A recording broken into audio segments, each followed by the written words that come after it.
l'Observatoire des plaintes non juridictionnelles en matière foncière, OPF, a dressé son bilan, mardi 17 mai 2022, lors d'une visite effectuée par le ministre Moussa Sanogo, dans leurs locaux, à Abidjan-Treichville. Le ministre du Budget et du Portefeuille de l'État, Moussa Sanogo, a mis en place un mécanisme non juridictionnel et indépendant de plaintes foncières en ligne dans les domaines de la conservation foncière et du cadastre, à travers l'Observatoire des plaintes non juridictionnelles en matière foncière, OPF. L'OPF, organe administratif de veille lancé le 22 juillet 2021, l'OPF est un organe administratif de veille permanente et un instrument d'aide à la prise de décision pour l'amélioration de la qualité du service rendu à l'usager par les services du cadastre et de la conservation foncière. À la faveur d'une visite effectuée par le ministre du Budget et du Portefeuille de l'État, dans les locaux de l'OPF, mardi 17 mai 2022, le président de l'Observatoire, Kamagaté Daouda, a dressé le bilan de leurs activités. L'OPF est un organe administratif de veille permanente et un instrument d'aide à la prise de décision pour l'amélioration de la qualité du service rendu à l'usager par les services du cadastre et de la conservation foncière. Le président de l'OPF a indiqué que sur 306 plaintes reçues par l'Observatoire, 246, soit 80% des plaintes ont été jugées recevables et 60, soit 20% ont été qualifiées irrecevables, parce que ne relevant pas de la compétence de l'OPF. Les usagers clients des services de la conservation foncière et du cadastre se plaignent surtout de l'accueil et de l'orientation, ainsi que de l'efficacité et de la redevabilité de l'administration. 74% des plaintes concernent des questions d'efficacité et de redevabilité de l'administration vis-à-vis de l'usager client, 6% relèvent de l'accueil et de l'orientation, 20% ne relèvent pas du périmètre de compétence de l'OPF.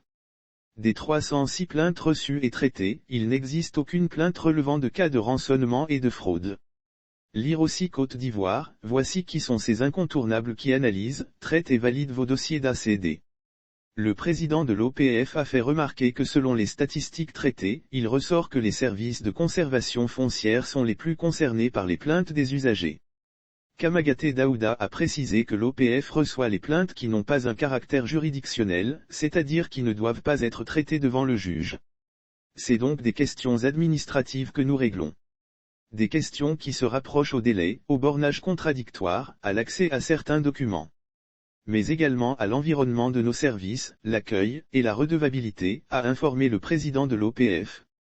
Kamagaté Daouda a précisé que les 306 plaintes reçues du 22 juillet 2021 au 16 mai 2022 ont été toutes traitées dans un délai moyen de 48 heures.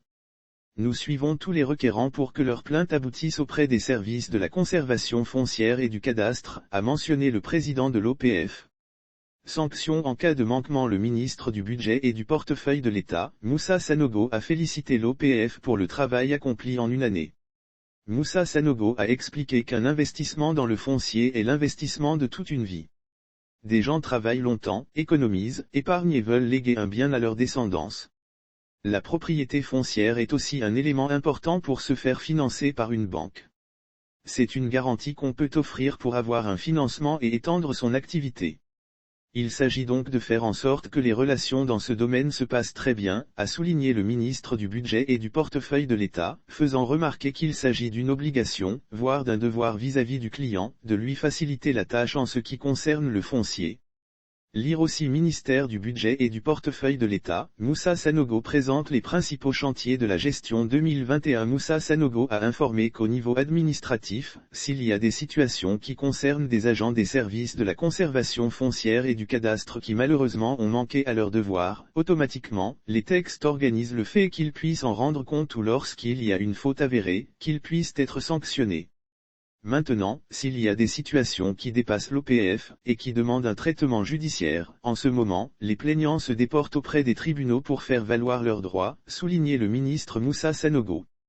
Les agents des services de la conservation foncière et du cadastre qui malheureusement ont manqué à leur devoir, automatiquement, les textes organisent le fait qu'ils puissent en rendre compte ou lorsqu'il y a une faute avérée, qu'ils puissent être sanctionnés. La compétence de l'Observatoire des plaintes non juridictionnelles en matière foncière, OPF, ne s'étend pas aux litiges portant sur la reconnaissance ou non d'un droit de propriété à des parties.